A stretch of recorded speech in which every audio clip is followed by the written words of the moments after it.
Hi, boys and girls. Today we're going to read The Berenstein Bears and the Trouble with Friends by Stan and Jan Berenstein. When making friends, the cubs who's wise is the cub who learns to compromise.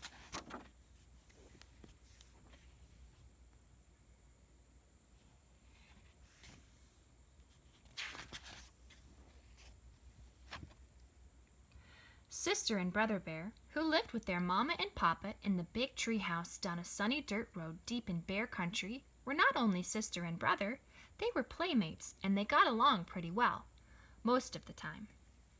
But Brother was quite a lot older than Sister, almost 2 years, and sometimes he wasn't much interested in the games that she wanted to play, especially when Sister got a little bossy, which she sometimes did. "Now," she said one day as she came out of the treehouse with an armload of her dolls and stuffed animals, "we're going to play tea party. You sit there and be the papa, and I'll sit here and be the mama." "Aw, gee, sis," said Brother. "I'm too old to play tea party. Why, if Cousin Freddie or any of the guys saw me, I'd never hear the end of it. Why don't you find somebody your own age to play tea party with? Besides, I have a date to go skateboarding with Freddie." And off he zoomed, leaving Sister all by her lonesome. "All right for you," she shouted. "Oh dear," said Mama, who was watching from the treehouse window. "There goes Brother off to play with Freddie again. I do wish Sister had somebody her own age to play with." "What about her school friends?" asked Papa, joining her at the window. They all live too far away," sighed Mama, as she watched lonesome Sister pick up her trusty jump rope and start jumping with a friendly frog. Soon a butterfly joined in. "Well, she has her forest friends, the frogs and butterflies, to play with," said Papa. "Frogs and butterflies are all very well," said Mama, "but they're not the same as having a cub friend your own age." That's when Mama saw the moving truck out of the corner of her eye. "Look," she said, "a new family moving into the empty treehouse down the road. It certainly would be nice if they had a cub Sister's age." Sister saw the truck too, and the car following it. "Somebody moving into the empty treehouse," she said. "I wonder if they have any cubs." And off she skipped down the road to investigate. The truck stopped at the empty house, and the moving bears began to unload it. The car pulled in behind the truck, and the new family got out. There was a mama, a papa, and a little girl cub, just about Sister's age. Sister could hardly believe her good luck. Just what she needed, a little girl cub to jump rope, play tea party and house and school, and have all kinds of cub fun with. She could hardly wait to say hello. She skipped over and introduced herself. "Hi, I'm Sister Bear. I'm 6 years old, and I live just down the road." "Hi," said the new cub. "I'm Lizzie Bruin, and this is my papa and mama, Mr. and Mrs. Bruin. I'm 6 years old, too. May I try your jump rope? I can do red hot pepper." And could she ever? Lizzie Bruin was the fastest rope jumper Sister had ever seen. "I can jump to 1,000, said Sister. "Well, I can jump to 1,001, said Lizzie, returning the rope. 1,002, snapped Sister. 1,003, said Lizzie. "Well, we'll just see about that. Let's have a jump off here and now," said Sister. "Let's not and say we did," said Lizzie. "Say, isn't that a playground over there? Last one there's a rotten egg." And off she ran, with Sister doing her best to catch up. "Well," said Mama, who had been watching from the window, "the new cub certainly is a lively little thing. She may be just what Sister needs." Sister and Lizzie had quite an afternoon. They climbed to the top of the jungle gym, rode the seesaw, and pushed each other on the swings. They played tag, laughed and giggled, and rolled down a grassy bank, and picked wildflowers for their mamas. "Why, thank you, Sister. How lovely," said Mama, putting her wildflowers in water.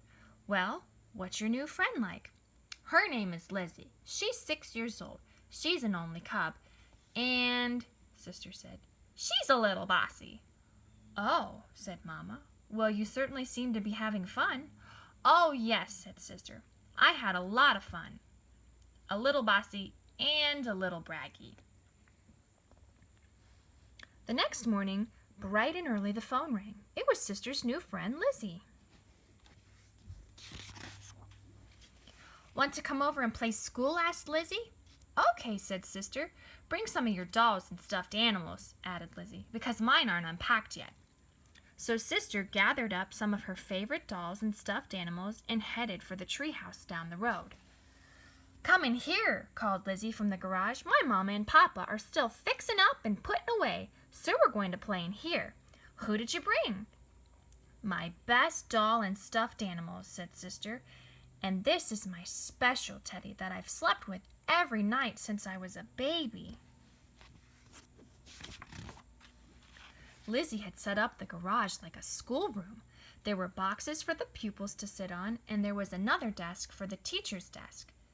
There was even a blackboard and chalk for lessons. "This is going to be fun," thought Sister Bear as she began sitting her toys on the boxes. That's when she heard the tapping sound. It was Lizzie tapping on the desk. She had a pretend pointer in one hand and a piece of chalk in the other. "Please be seated, Sister. It's time for your lessons. Today, I'm going to teach you the alphabet. The first letter of the alphabet is—" "Now, just a minute," protested Sister. "Who said you were going to be the teacher? When I play school, I'm the teacher. And not only that, I already know my ABCs. "Sister Bear, if you don't sit down this minute, I'm going to keep you after school," said Lizzie. "Is that so?" shouted Sister. "Well, if you don't give me that pointer, I'm going to keep you after school." That's when Sister grabbed the pointer. Soon they were rolling around on the floor, wrestling for the pointer, which broke in two. "Now look what you did," shouted Lizzie. "You broke my best pointer." "I'm not going to play with you ever again," shouted Sister, gathering up her toys. "I'm going to take my dolls and go home." "Sister's mad and I'm glad," shouted Lizzie as Sister marched out of the garage. "Lizzie, Lizzie, in a tizzy," Sister shouted back. "Back so soon?" asked Mama when Sister returned looking like a storm cloud. "I'm never going to play with that Lizzie Bruin again," shouted Sister. "She's much too braggy and bossy. I don't need her to play school or anything else. It's much better playing by yourself. When you play by yourself, you can do what you want, when you want, without having to worry about that Lizzie Bruin." "That's true," said Mama in a quiet voice. "Of course, there are some things you really can't do very well by yourself." "Like what?" asked Sister. "You'd have a pretty hard time pushing yourself on a swing," said Mama. "And I'd like to see you ride a seesaw by yourself. Most games like hopscotch and jacks take at least two to play, and it certainly is nice to have someone to laugh and giggle with."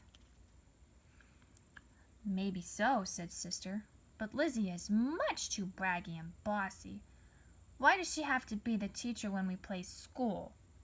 "It seems to me," said Mama, taking Sister onto her lap, "that Lizzie isn't the only cub that's braggy and bossy sometimes. And of course, there is one thing you can do much better by yourself." "What's that, Mama?" "Be lonesome," said Mama quietly. And that's when somebody knocked on the door. It was Lizzie, and she was carrying Sister's teddy. "When Sister took all her dolls and went home, she forgot her teddy," she said. "And well, I knew it was her special favorite, and she slept with it since she was a baby, and I thought she might miss it." "Why, thank you, Lizzie," said Mama. "That was very thoughtful of you." "Thank you very much," said Sister, hugging her teddy. "And you can be teacher if you want to," said Lizzie. "Or," said Sister, "we can take turns being teacher." "Terrific," said Lizzie. "Great," said Sister, gathering up her dolls and stuffed animals again. "Last one to your garage is a rotten egg." And off she scooted, laughing and giggling, with Lizzie scampering after her.